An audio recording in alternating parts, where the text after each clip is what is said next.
Good afternoon, everyone, and thank you for joining us for PCCS's emPower Hour, where we have members of the community and our agency come together to help reconfigure humankind. My name is Alyssa D'Agosto. And I'm Kevin Roman.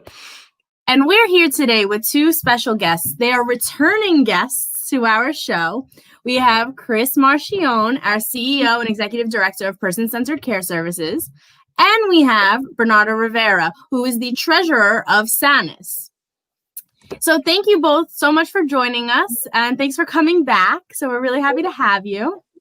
Yeah, it's great to be here. Good afternoon. Hi, everyone. Well, thank you guys. So today we're here to talk about the housing crisis. At this point in time, we have to dig deep and go through a lot. So Chris, we're going to start off with you. If you can please kind of set the stage and say, why are we here today? Okay, so on top of COVID, I mean, the entire world has been going through just an upheaval, a crisis on an emotional and physical level. And here in New York, I think we experienced a devastating crisis back in February, March, when this all took place, and people with developmental disabilities were disproportionately impacted by COVID.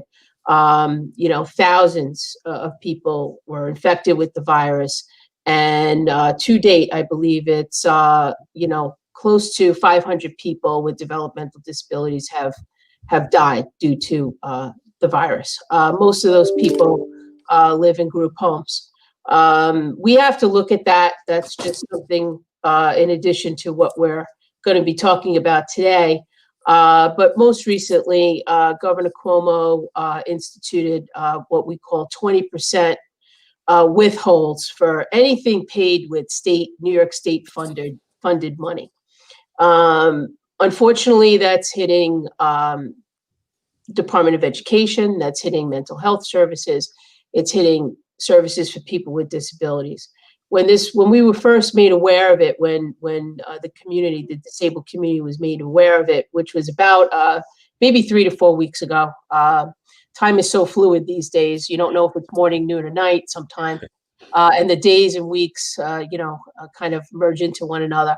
But in any event, it was quite a surprise to find out that folks receiving a housing subsidy like Bernardo, that their housing subsidies were possibly going to be impacted on it with the 20%.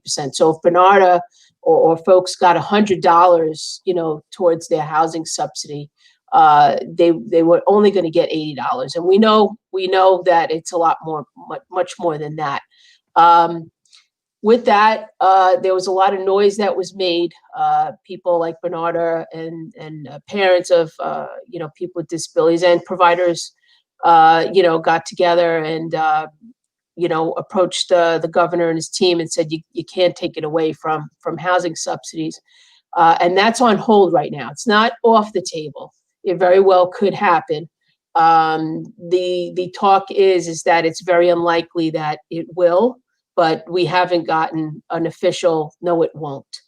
But that's not the only thing that's being impacted. It's, these state-funded services go to support people with developmental disabilities so that they can be more independent and engage more and belong in their own communities.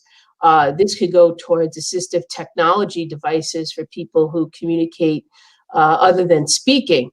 Some people need adaptive equipment or different devices. That is, can be very costly. And there's been monies all these years to help people purchase that equipment so that they can engage and have access to their community. So things like that are being, stripped away. And just in general, people with disabilities for decades upon decades, probably centuries, have just been, hit with negative stereotypes and, devaluing and dehumanizing responses or actions from the community.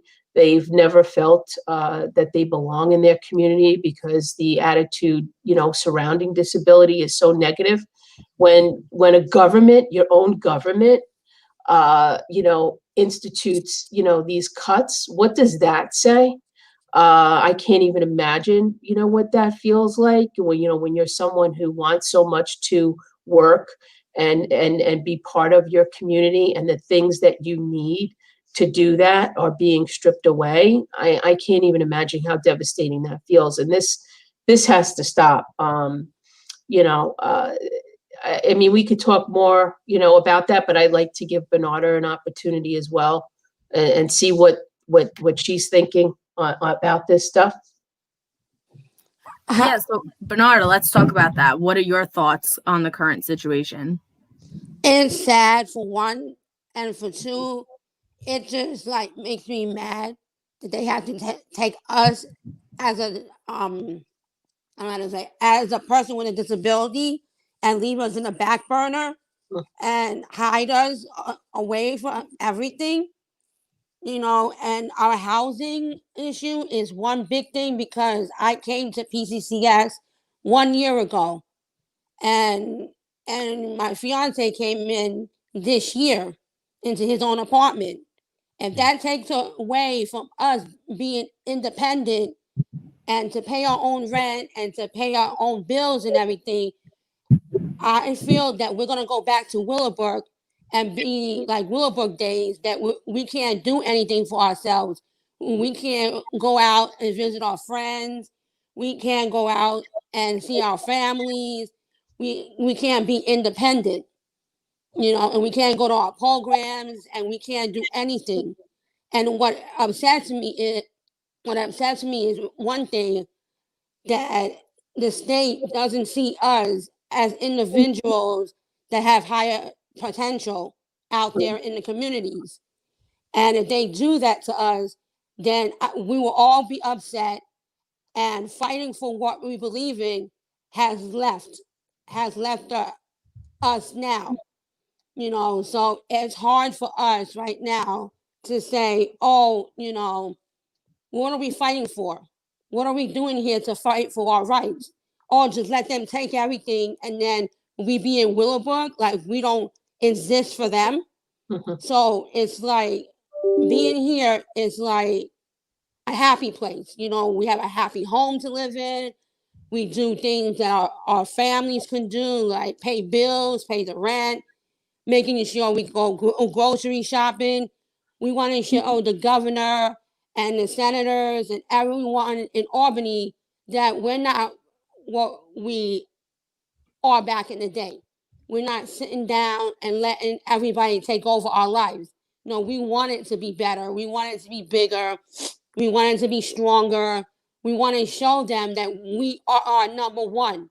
We're not number 5 or number 7 down the line. Put us first. Don't put us backwards. Put us first in your conversations. Put us first in your talks about all the individuals. What about the individuals in each program, each housing, each development, each services and everything? I think it's wrong for what they're doing to us.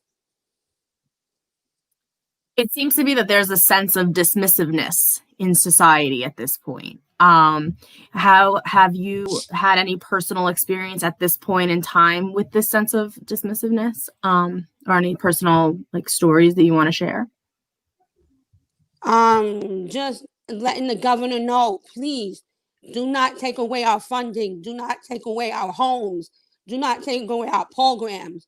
I like where I go to. I like being at PCCS. I love being in a program that is comfortable for me to say, you know what, I can pay my own rent. I'm my own rent payee now. I never had that in another program when I was living at. I feel like I'm a somebody, not something to them. Like something like Willowbrook days. Like they didn't treat us like we're equal. So it's like it's hard for all of us. And I'm saying that for all the South Africans that live in ISS, we have to stand up, raise our hands, raise our powers, and say, listen, you're not taking away our homes. You're not going to take away our freedoms. You're not going to take away anything from us. And if they do that, that's setting us backwards, not forwards. Bernarda, you're talking about things that are just basic basic rights and basic activities that, you know, each person in society does.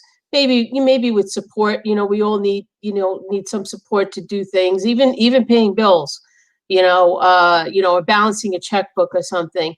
And you're making it sound like, what you're experiencing is so valuable and meaningful to you. And, I could sense the passion that that you're coming across with, that if these things, I mean, I guess to the governor and to, the Division of Budget in New York State, just, taking a pen and saying 20% off the top, I guess maybe they don't realize, how meaningful your life is with that support, and that 20% taken back, really could result in what you talked about, Willowbrook, which, for those, who are viewing this and listening in, the Willowbrook State School was here on Staten Island. It officially closed September 17th, 1987. But at one time, there were over 6,000 people in that institution here on Staten Island that didn't have any choice, that truly, were subjected to such terrifying and horrifying treatment because of budget cuts, because of what we're going through now. And I think when people hear budget cuts, that's what they think of, especially when, you're a service user in this system, a person receiving these supports.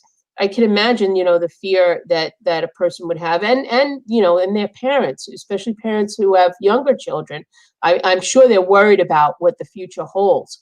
So when we hear these things, budget cuts, they really, the governor, people who are making these decisions, they need to hear voices, like Bernarda, to say, hey, wait, let me take a look at this before, with the strike of a pen, I sign on the dotted line to put this into place.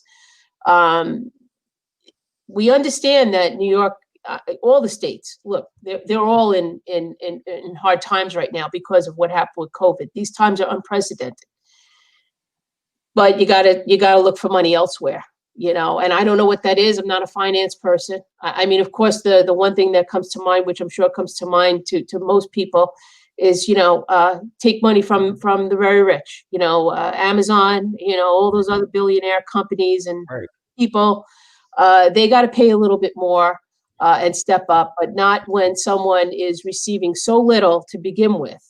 And right now, most people getting a housing subsidy, that doesn't mean that they get their rent 100% paid for. Most people are still putting into it. We know, we did an analysis because we support almost 100 people that are accessing housing subsidies and living in the community. For several people, it would have amounted to $600 more a month to pay to keep their apartment.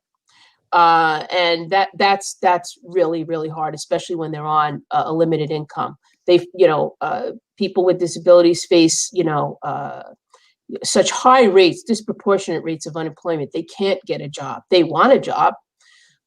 So they want a job more than, anything. Sometimes I could say more than anything else. That's one of their top priorities, is to get employment.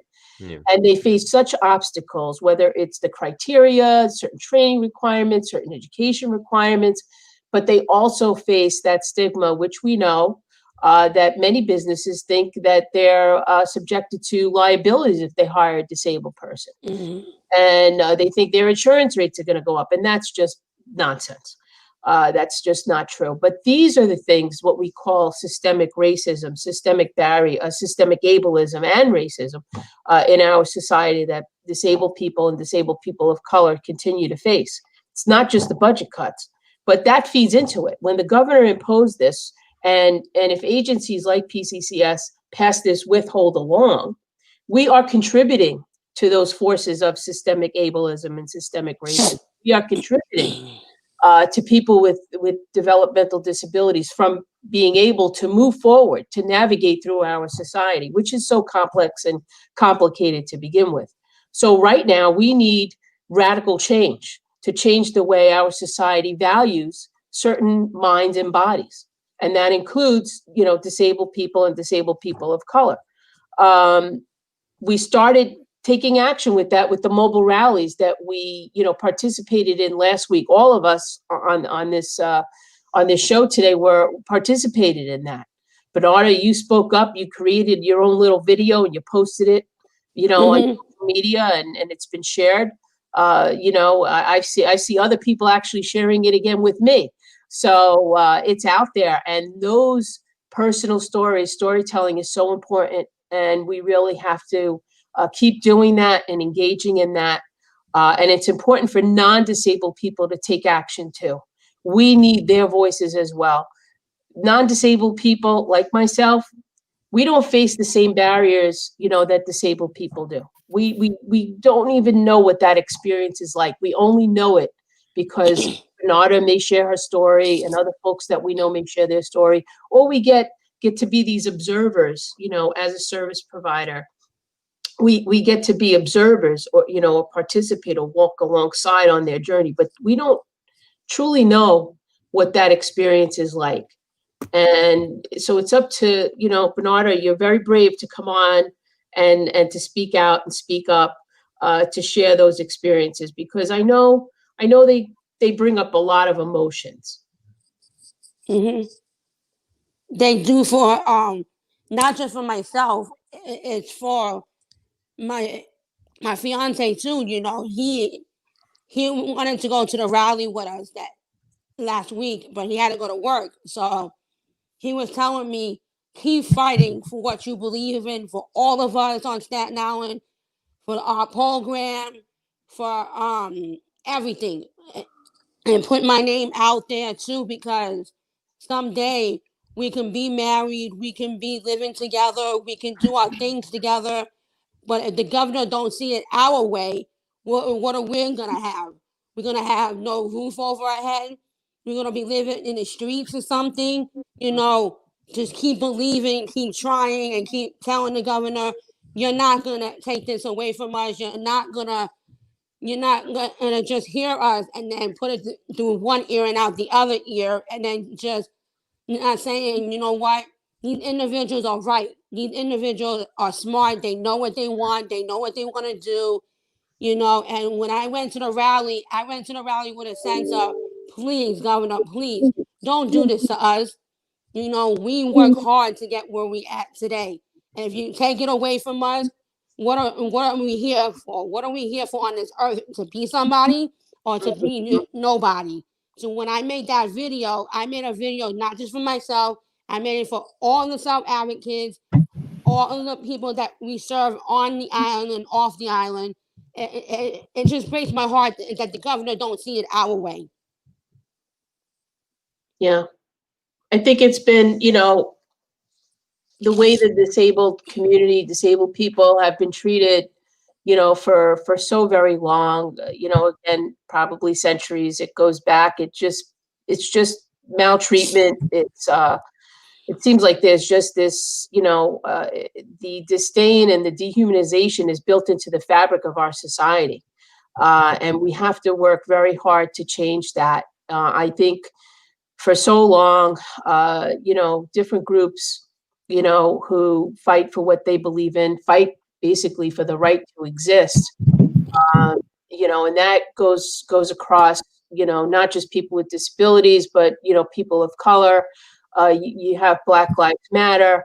It really is shameful to think about it, that human beings actually have to get up and rally and protest in the streets, to stand up and say, we matter, we're being treated differently. And I find it I don't even know what word to use, bizarre.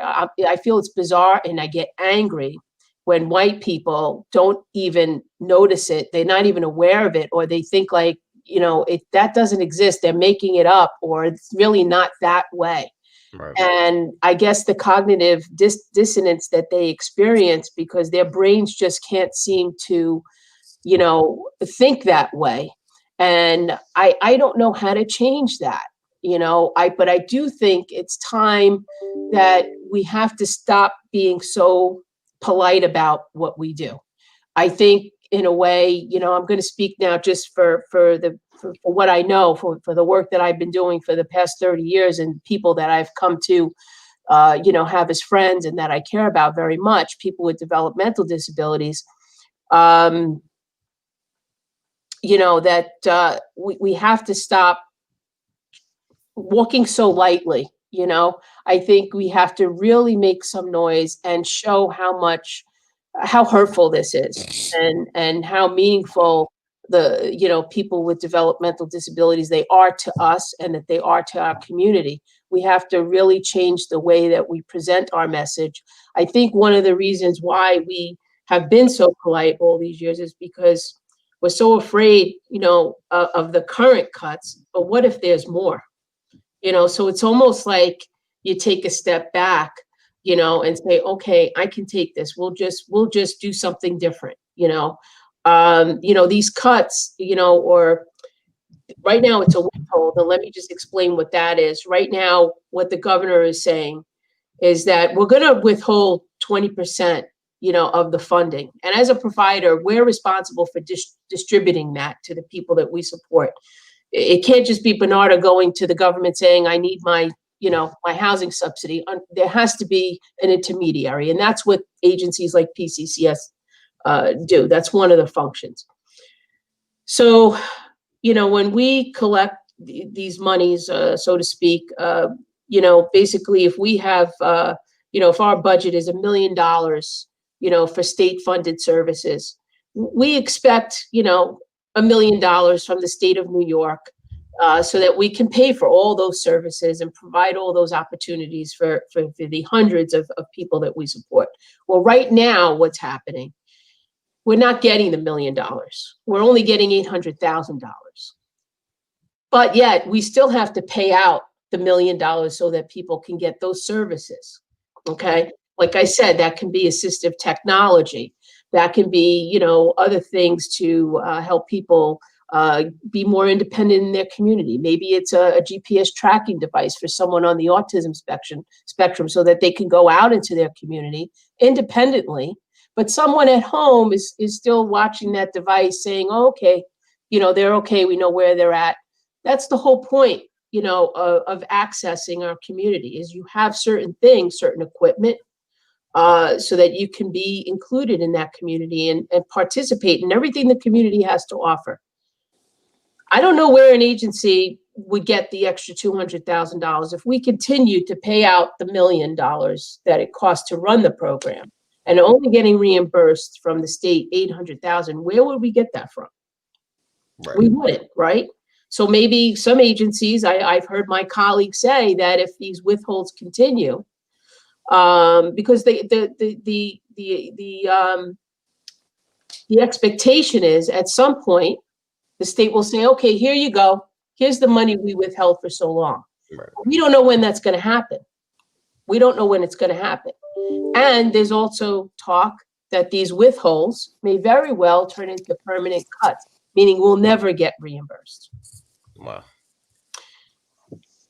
So that's what we're up against. And like I said, if we pass this on and we tell folks like Bernardo, I'm sorry, we know that your supports, you know, cost $1,000 a month. We're only going to be able to give you $800. And now Bernardo has to figure out a way to come up or not to pay something. Maybe she'll go food shopping less. Maybe she'll cut back on maybe medications that she has to pay for and go without that. Right. You know, maybe she'll only be able to pay the gas bill 1 month and hold back on the electric bill. Right. There's no good way of going about it. Instead of buying healthy foods, which cost more, that's ridiculous. You know, she'll engage in something cheaper, more affordable, but less healthy, which then increases her risk for being unhealthy or developing other medical conditions, which then increases medications and all, you know, and medical appointments and being treated for that. Right. And then it impacts on her interaction with her family and her friends in her community. So, you know, it's almost like if the state wants to give less to supporting people with disabilities, then you have to make the community more accessible. You have to open up access to employment. You have to open up access to education. You have to open up access to transportation. But you can't do both because we don't live in an accessible community. We don't live in an accessible society. And you're also, on top of all that, you're saying, I'm going to cut your budgets. I'm going to cut your funding. I'm going to cut your support. So how dehumanizing is that? What does that mean? And yes, so you think about that and you say, gee, are we going back to the days of Willowbrook? And you don't need to live in a big institution to be institutionalized. You could be institutionalized in your own apartment. Right. Yeah. That's a lot of information. So with that, Bernarda, I actually want to ask you now, being that you're a board member of SANUS, so that's the Self Advocates of New York State, what have you guys been doing during all of this? What kind of rallying and noise are you guys making? We're doing a letter right now to the governor saying that you can't take away our 20% withholding. You can't take away our Medicaid funding. You can't take away housing. It ties to everything that Chris was saying about demising us as individuals living at home or living in a group home or doing whatever. You know, it's now is the time to say, listen, you're not going to touch us. You're not going to take away our money. You're not going to hold us back. You know, let us be the people that we are, serving, you know, self-advocacy or working for them or being on the board. You know, we have 18 people on the board and they all have different disabilities. And we all fight for the same causes. You know, some live at home with their families, some live in a residence setting, some live in ISS like I do. And every time I go up there, I always say, you know, to our president, listen, could we all chip in and put in a letter telling our governor not to do this, not to do that for us, make it a positive one. And the other day I had a meeting on the phone, you know, with our president and everybody on the phone saying the same thing. If they do this to us, we're going to fall backwards. We're going to fall like Willowbrook is here again. Like, you know, Bernard Calabella closed Willowbrook for a reason. He closed it so it makes it easier for us, better for us to serve our lives out in the community. He don't want it to go backwards. He wanted us to go forward, and that was his dream, to go forward, not going back. You know, if we go backwards, he's not doing a purpose for us. And when he opened up Sandy's, that was also his other dream of us to be bigger and better and stronger as South Advocates, as family-wise, to bring South Advocates on the board. And when I got on the board, I was nervous to do it, but I did it for a reason. I did it because my fellow people on Staten Island, my South Advocates, I felt like I was number one on the board. Now I got a chance to be on the board, and I can put out my voice on the board and say, you know what, Governor, you're not doing anything to hurt us. When I went to legislation day in February of this year, me and my fiance went to do it, and he went with me in one of the rooms, and he said it to the governor, do not take away funding. Do not take away anything from us. Please, if you have any heart, any compassion, please do not do this. And when the governor looked at my fiance and said, what do you mean? He said, because my fiance lives with PCCS and I'm on my way to get my own apartment with PCCS. And if you do this to both of us, it's going to devastate both of us. It's going to hurt us. We're going to start crying. The other South Advocates are going to be hurting. And it's not fair that you're trying to take away all the basic things that we like to do, live on our own, be somebody in the community. Every day I step outside in the community, I have somebody in my building telling me every morning, good morning, how you doing? How's your day going? You know, do you like your apartment? Do you feel like you're one of us? I said, yes, I do. I feel like I am somebody. I feel like I have a key to my apartment. I feel like I'm somebody in the community. But if they take that away, I feel like, what's the work for? What is it? You know, so that's why I do what I do for the board. Right. Yeah.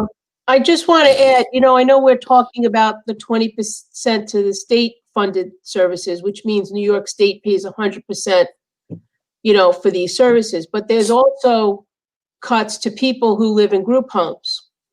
And that, of course, New York State, I want to say there's about 30,000 people who live in group homes. And they're being faced with significant cuts, 50% cuts to funding for certain services in group homes. That's a huge amount of money. Yeah. These are homes, just so you know, as Bernarda lives in her own apartment and so many other folks live in their own apartment. People who have chosen, to live in a group home, that's a valuable way of living. That's a valuable way of spending your time. You develop friends and friendships, and I know people who have lived, in a group home for 30 years, and I know some who just recently moved in. It takes funding to run these group homes, and it's agencies who are given, the authority, approval to run these group homes, right? And the way that it works is, yes, we draw down monies from the federal government. Let's just say 50% from the federal government and 50% from New York State, okay?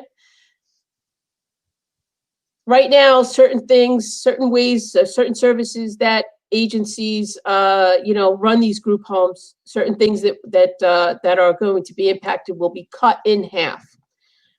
It's going to result in probably millions and millions of dollars of funding just for New York State alone. And it's really impacting the quality of life of people who live there, because these homes, as repairs are going to have to be made. Air conditions need to be replaced, roofs need to be fixed. You got to paint every once in a while, like, any of us would paint a home. Appliances need to be replaced. Plumbing problems come up every now and then. Plus, with the regulatory oversight, there's certain requirements, for to do fire drills, and you need certain alarm systems, smoke alarms, carbon monoxide alarms, and they need to be interconnected, and they need to be monitored and managed, not as typically as you would in your own home or in my own home. And you need service providers to come in to test that equipment and make sure it's working and maintained. So, and we still have to pay the gas and the electric bill, and the water bill. And you're cutting certain funding for that. And that's on top of the 20%, because some of the services that are funded through New York State, that's also being cut 20%. So we're getting hit with 20% and the 50%. Jeez. Where does an agency get the money from? So that's when we have to make some hard decisions. Do we not offer our employees, quality health benefits? Do we lay off employees? Right. What do we do to get through this? Or do we make the tough decision and say, we're not going to get the roof fixed? We'll just deal with it. We'll deal with the leaks. We'll deal with any other potential consequences from this. What do we fix first, the air conditioner or the roof? So these are hard decisions that, you have to make. And again, like I said, any decision that we make, we are feeding into this system of oppression. Right. Systemic ableism. Wow. So then if I'm a viewer right now and I'm compelled to take some action, what can I do as a viewer? What can I get involved in? Well, you know what? It's great that people see this stuff on social media and like it, or they'll put a heart, or maybe, that the face with the tears.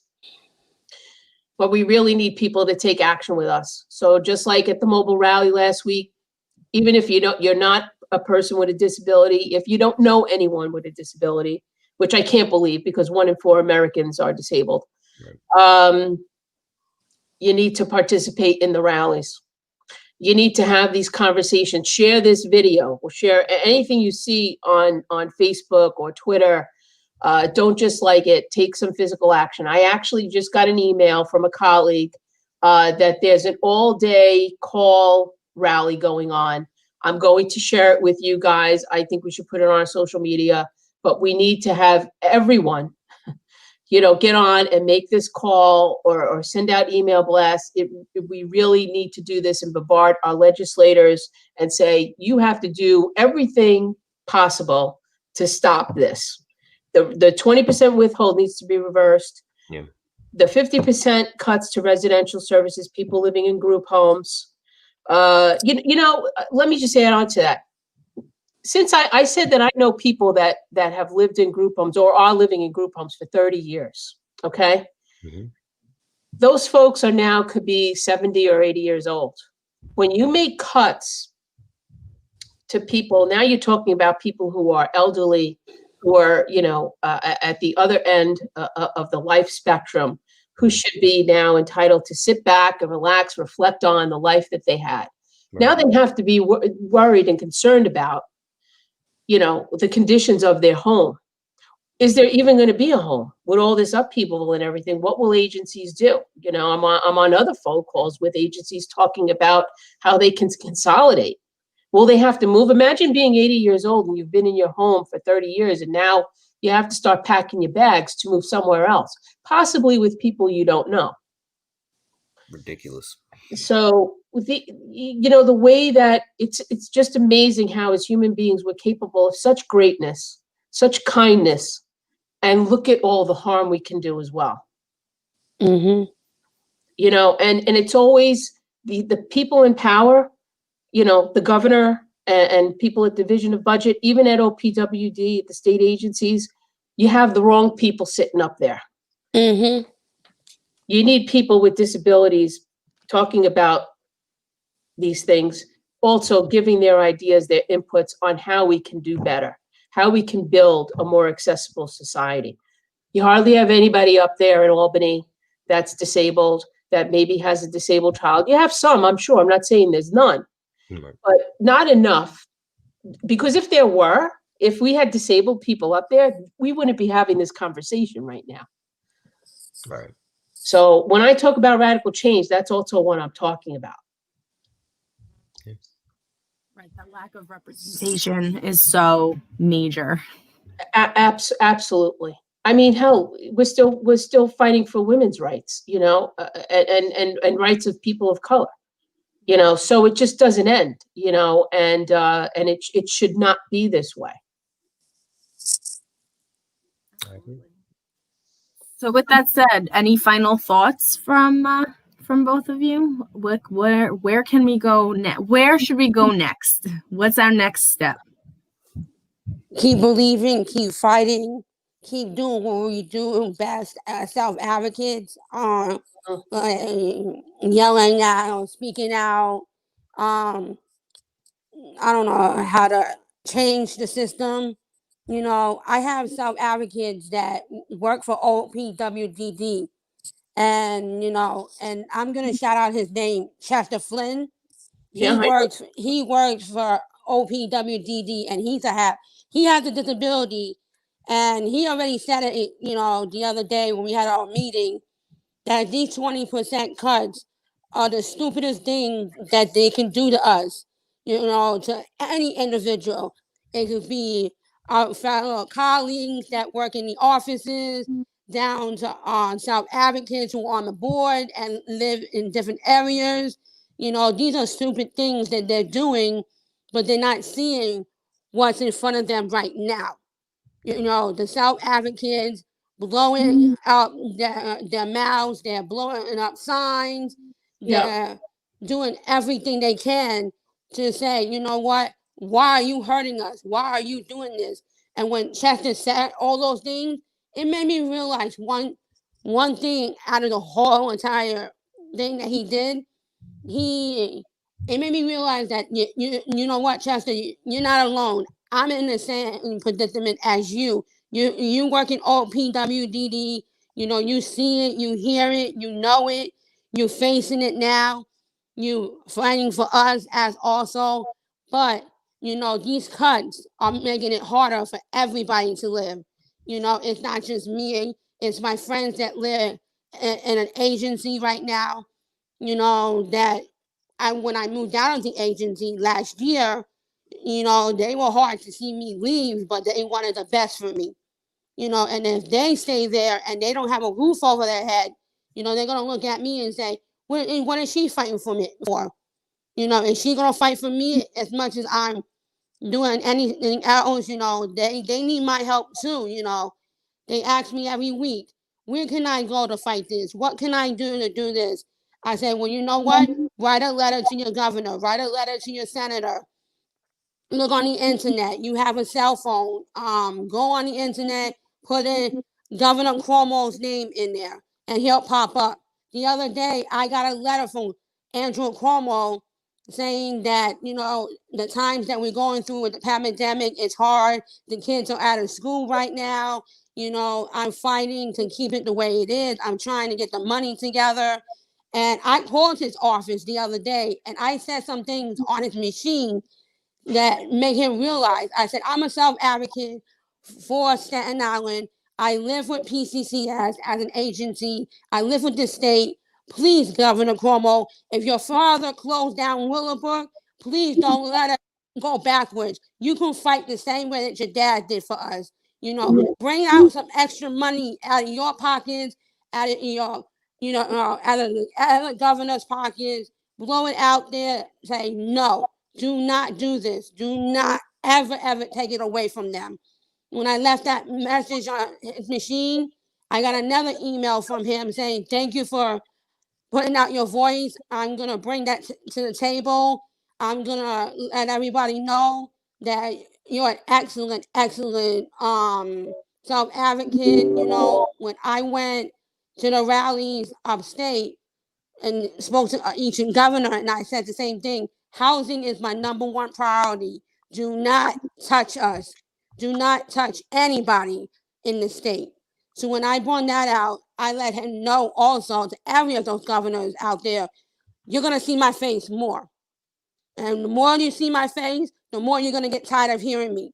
And by the time you get tired of hearing me, you're going to have gray hairs on your backside and back pains after this. Because me, as a woman who is young and rival and has a big mouth, I'll keep going until it's my time to go up in heaven, you know, and I'll keep moving it. And as what Chris was saying, I believe everything that's going on. Please, Governor, don't do this. Don't do it. If you want it to be better than it is, don't touch us. Don't move the money. Leave it as it is. And go to Trump and go to him and say, touch this money and we're going to do more action. You know, this is more that we need this money. I can't afford to pay $1,600 in my apartment. I can't afford to pay $800 more in my rent. I can't do it. You know, my light bill has to be paid. I'm going to say it. My light bill has to be paid. My cable has to be paid. My rent has to be paid. I want my home. If you take it away, I don't want to live in a group home. I don't. You know what I mean? I got out of a group home for a reason, to make everybody know that I'm a proud person, you know. So if this goes backwards, I'm going to be very devastated. Well, and very hurt. that's the thing. Everybody needs to take action, whether you're living in your own apartment, whether you're still home with your family. I mean, there's thousands of people who are young children that are being impacted by this, you know. And then you have people, you know, who've chosen to live in a group home. All of these valuable choices, and they need to be honored and respected, and they need to be sustainable. You know, they need to continue. Otherwise, yeah, the what is the option? You know, it just we are in a situation here where we are literally fighting for our lives. Mm-hmm. You know, I am so passionate about this, and you know, people ask, you know, oh, do you have a child, you know, with a developmental disability or a child that's on the autism spectrum? I don't.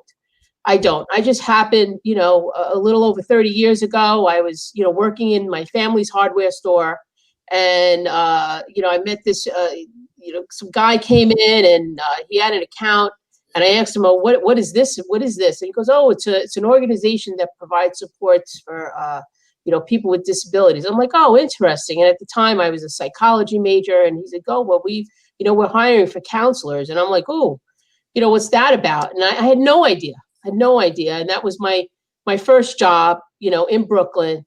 And I worked as a direct support professional in a group home. And I just, well, as you know, I have my own way of doing things, and I don't like following any rules. So it was my mission to create an organization myself, because I felt I'm going to do it better. This is too much paperwork here. And now I realize all the paperwork involved. And that's the problem too, because with all the paperwork and the bureaucracy and the politics, yes, politics, you get away from things like this, talking to people like Bernarda. And I miss that. I miss that very much. And that's why I think, you know, you ask what's next. Well, the rally was just the beginning. You know, I'm working with groups, other folks out there, self-advocates, parents, you know, whose children either live at home or in a group home or in their own apartment. Our goal is to redesign this system, you know, to create something new. And I really think that's going to happen because the fight has been going on way too long. You know, one of my colleagues shared an article with me from 70 years ago, 70, from 1950, about this, about budget cuts, about supports to people with developmental disabilities. And there was a bill that was put to the floor of the New York State legislature about the care and the support and funding, and it was shot down. And one of the reasons why they felt it was shot down is because they were being too polite. That was 70 years ago. Well, and that's like what's fueling us right now. We cannot be polite anymore. Right. You know, I mean, if my colleagues are fighting for 50 years or more, my friends, I certainly don't want to be doing it. I don't think Bernarda wants to be doing it. Nope. And no one should have to. You know, we're talking about human rights. We're talking about something so basic, you know, about living in your own community. And you just, you know, people do need support. And you know what? And if they don't want to pay for supports, if the governor and DOB doesn't want to pay for supports, then make our community accessible. Make our society accessible. You're doing both. You're not making it accessible, and you're taking supports away. Really harmful and really cruel. And people are angry, and they should be angry. I've been angry for many years. You know, when my mother worked for Willowbrook back in the day, you know, she was a nurse. And the first group home, not group home, like, I don't know how to say, building that she worked in was the building number 6. And that building was Bernard Calabella's building. And that was the building that my mom knew Bernard in. So when she saw me rallying, she saw me being on TV with Channel 1, I sent her the link over. I shared it to her. And she said to me, you know what? Keep fighting for what you want. Keep putting it out there, what you need.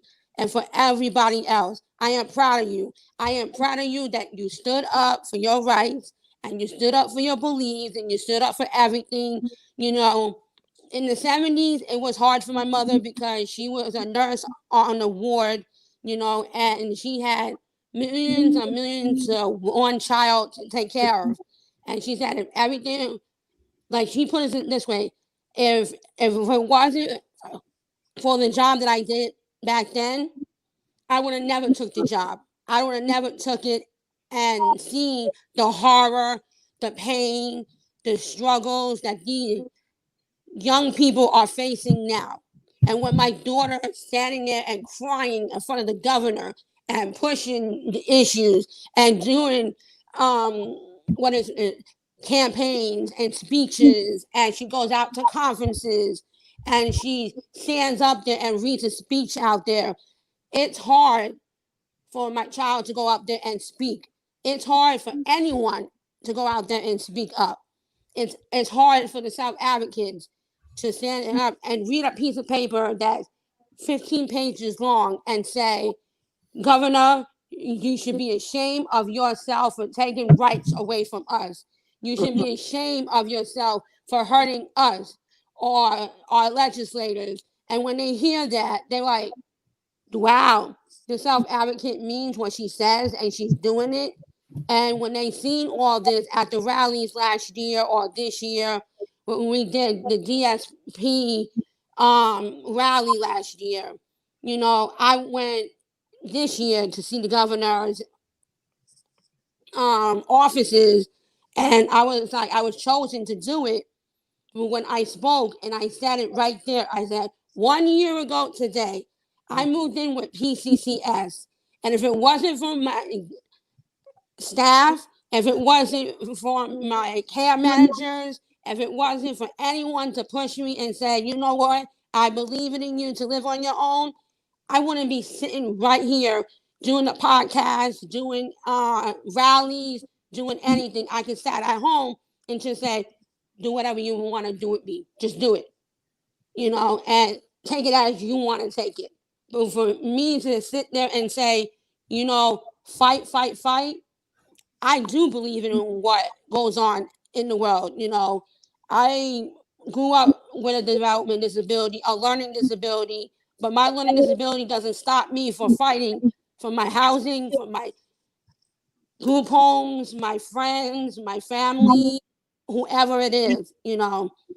And I don't want to see it go backwards. I want to see it go forward.